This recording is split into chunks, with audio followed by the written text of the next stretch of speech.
Good morning, student. Today we are learning question number 3 and in this question a 15-meter long ladder reached a window 12-meter high from the ground on the placing. So क्या है इसको आप समझते रहो. अ 15-meter long ladder, तो एक ladder जो है, लेडर मीन्स जो ये सीढ़ी जो है,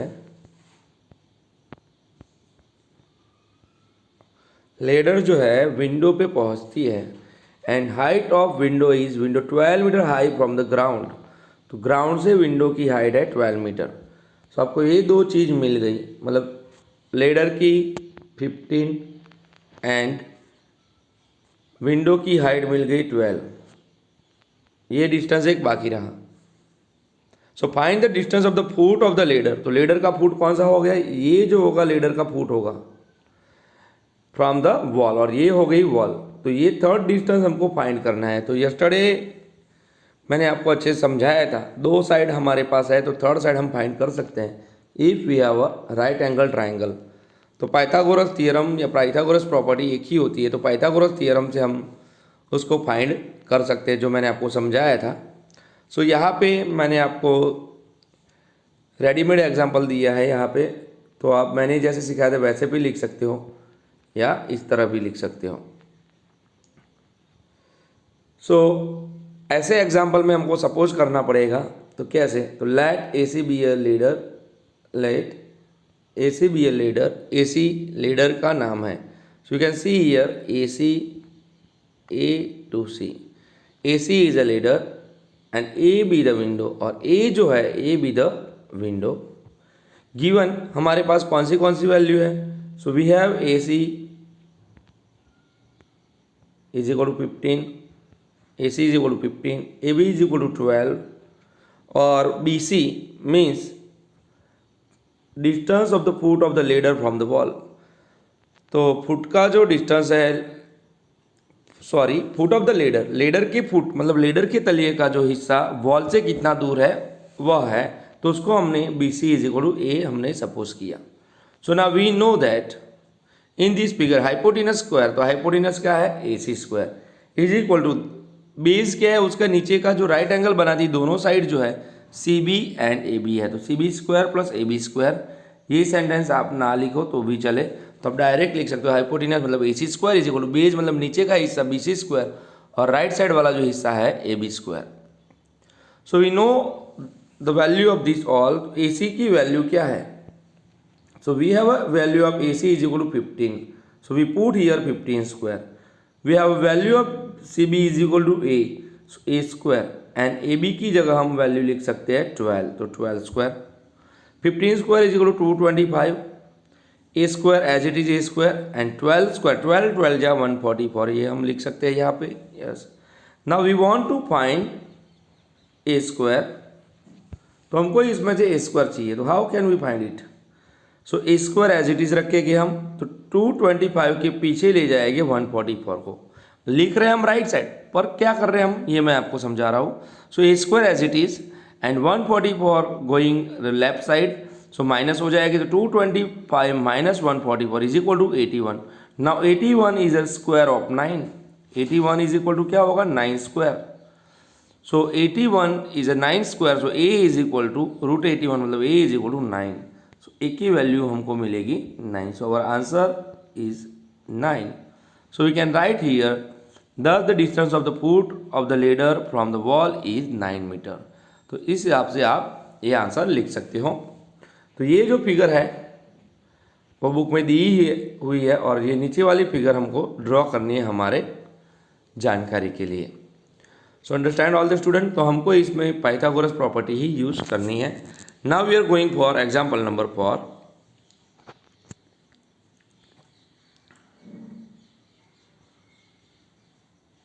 एग्जाम्पल 4 में भी हमको पाइथागोरस प्रॉपर्टी ही यूज करनी है. तो how can we use, so see here which of the following can be the sides of the right triangle. तो हियर वी हैव 3 एग्जाम्पल. तो कौन सी राइट ट्राइंगल की साइड है वो हमको फाइंड करना है. इसके लिए क्या करना होगा, we have 3 value of sides, तो 3 साइड्स की वैल्यू है, सबका स्क्वायर करना होगा हमको, और सबका स्क्वायर करके एनी टू, कोई भी 2 साइड का स्क्वायर थर्ड साइड के स्क्वायर जितना होना चाहिए, लाइक दिस, ऐसे होना चाहिए।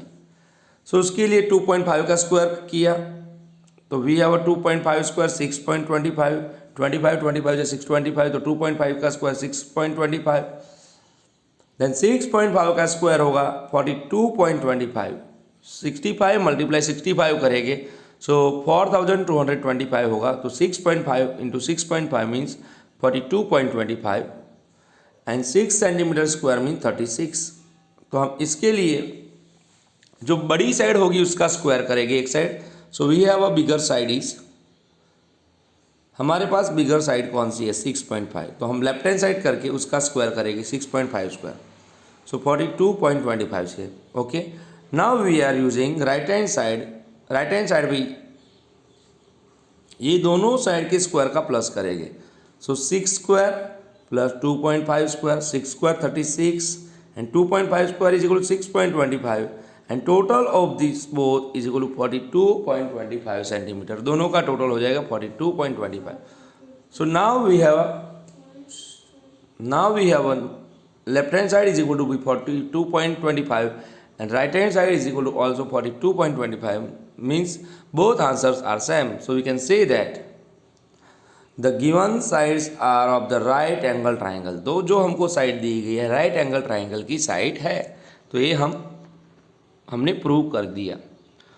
सो आपको ये याद रहना चाहिए, मैं फिर से रिपीट कर रहा हूँ, जो बिगर साइड है उसका स्क्वायर करेंगे लेफ्ट हैंड साइड करके, एंड देन जो बची हुई जो 2 साइड है उसका स्क्वायर का सम करेंगे, मतलब 6 स्क्वायर का सम या 2.5 स्क्वायर का सम, ये दोनों का प्लस करेंगे यहाँ पे, वो आंसर और ये आंसर, ये दोनों आंसर अगर सेम आए, so we can say that the given side are of the right angle triangle. अगर दोनों आंसर सेम नहीं है, so we can say that the given sides are not, अगर नहीं है तो।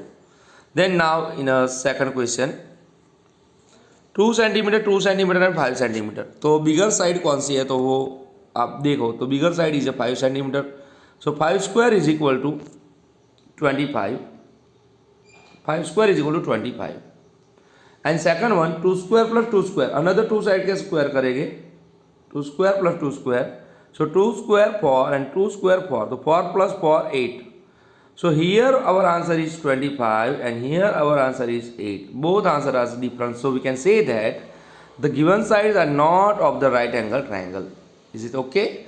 Then we are going for third question, 1.5 centimetre 2 centimetre and 2.5 centimetre, तो bigger side का स्क्वायर करेंगे 2.5 square, so we get 25 multiply 25 625, तो 6.25 centimetre, and right hand side देखो, तो 1.5 का स्क्वायर करेंगे 2 का स्क्वायर करेंगे, सो 15 या 225, 15 का स्क्वायर होता है 225, सो 1.5 मल्टीप्लाई 1.5, तो पॉइंट के पीछे 1 एंड पॉइंट के पीछे 1, ऐसे टोटल 2 नंबर 2 डेसिमल हो गए, सो 225 में भी पॉइंट के पीछे 2 नंबर के लिए हम क्या लिख सकते हैं 2.25, सो जब भी आप 1.5 मल्टीप्लाई 1.5 करो तो आपका आंसर 225 आएगा, because here is 1 decimal and here is also 1 decimal, total multiply इसका 225 होता है, आपको पता है, मैंने आपको लिखवाया भी है, so 2 decimal means our answer is 2.25, then 2 square is equal to 4, so 4 plus 225 कैसे होगी,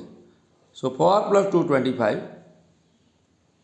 तो इसमें भी आप ध्यान रखना, मैंने स्टैंडर्ड 6 में आपको सिखाया था, तो 4 प्लस 2.25, मतलब पॉइंट के पीछे कुछ नहीं है, तो यहाँ पे 0 हमको ऐड करने पड़ेंगे, सो 5 2 0 प्लस 2 2 एंड 4 प्लस 2 6, तो ये ध्यान रखना, सो आवर आंसर इज 6.25।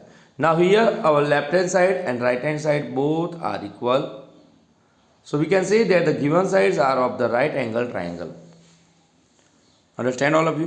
तो ऐसे और बाद में आप लिख सकते हो, अगर राइट एंगल ट्राइंगल की गिवन साइड है तो you can say that right angle lies on the opposite to the greater side 2.5, ये ना लिखो तो भी चले, तो आपको मेन स्टेटमेंट यह लिखना है, the given sides are of the right angle triangle.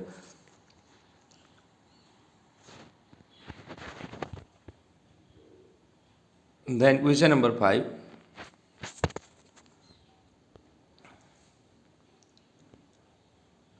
a tree is broken at a height of 5 meter a tree is broken at height of 5 metre above the ground, मतलब एक tree जो है, here is A dash to B, ये एक tree है, मतलब एक बड़ा सा पेड़ है समझो आप, वो यहाँ से 5 मीटर हाइट से वो टूट जाता है। इट इज़, जैसे कि ये पेड़ मैं आपको साइड में अच्छे से समझा रहा हूँ। तो जैसे कि ये पेड़ है, it is a tree, suppose it is a tree 5 metre from the ground, broken at the 5 metre from the ground, मतलब नीचे ये ग्राउंड है, ग्राउंड से 5 मीटर से, मतलब यहाँ 5 मीटर के ऊपरी हिस्सा वो टूट जाता है और ये ऊपर वाला जो हिस्सा है वो नीचे गिर जाता है। ऐसे ये ऊपर वाला जो हिस्सा है नीचे गिर जाता है। And it stop touch the ground at a distance of 12 metre from the base of the tree, मतलब ये बेज से 12 मीटर दूरी पे ये गिर रहा है, ये हिस्सा यहाँ नीचे 12 मीटर दूरी पे गिर रहा है। तो हमको पहले क्या फाइंड करना पड़ेगा, ये वाली साइड। तो third side which is hypotenuse वो हम फाइंड करेंगे, और वो हाइपोटिनस फाइंड किया, मतलब ये साइड जो है और ये साइड, दोनों साइड कैसी होगी, इक्वल। क्यों, A dash C is equal to A C, क्योंकि ये जो हिस्सा जो है ये भी पेड़ का वही हिस्सा है जो यहाँ से टूट गया था नीचे। Which part is broken from the tree, ये दोनों पार्ट एक ही है। तुमको ये वैल्यू अगर 13 मिली तो सी ईयर, अगर ये वैल्यू 13 है तो ये वैल्यू भी कितनी होगी, 13। सो पूरे पेड़ की ऐड करेंगे तो 13 + 5 क्या मिलेगा हमको, 18 मीटर। तो मैंने मैक्सिमम इसमें एक्सप्लेन कर दिया, अब हम एग्जाम्पल के रिगार्डिंग जाएंगे। सो लेट्स नाम दे देंगे हम, let's A dash C B represent the tree. So A dash to C to B represent the tree before it broken at the point C, before it broken at the point C, मतलब C में से टूटने पहले की उसकी height है। Let the top A dash touch is the ground, A dash जो है ग्राउंड पे यहाँ से गिर के यहाँ पे टच होती है at A after it broke, टूटने के बाद ए डैश क्या हो जाता है, A. Then triangle A B C is a right angle triangle and which is right angle at B, B पे राइट एंगल है, मतलब राइट एंगल जो है 90 डिग्री वह है B. We have also measurement of AB is equal to 12 and BC is equal to 5. Now we are using Pythagoras theorem. तो using Pythagoras theorem hypotenuse square मतलब AC square is equal to बाकी की two side जो है AB square plus BC square. AB is equal to 12, 140 पर 12 square and BC is equal to 5, तो 5 square 25।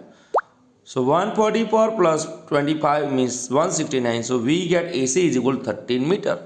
तो हमारा AC कितना आया, we have AC is equal to 13 metre. So AC 13 है तो A डैश से भी कितना होगा 13, क्योंकि वही पार्ट जो है AC जो A डैश से नीचे गिर गया था। तो 13 + 5, सो the total height of the tree AC + CB is equal 13 + 5 is equal to 18 metre. Now this example is clear. तो क्वेश्चन 5 आपको ऐसे अच्छे से समझकर लिखना है। ओके, सो ये एक्सरसाइज में हम यहाँ तक ही देखेंगे। नेक्स्ट टाइम बाकी के एग्जाम्पल हम यहाँ स्किप करेंगे। तो मेन जितने भी एग्जाम्पल थे एक्सरसाइज के मैंने आपको ले लिए, तो नेक्स्ट टाइम हम नेक्स्ट चैप्टर चलाएंगे। तो यहाँ तक आपको ये क्लियर समझना है। Okay, thank you all of you.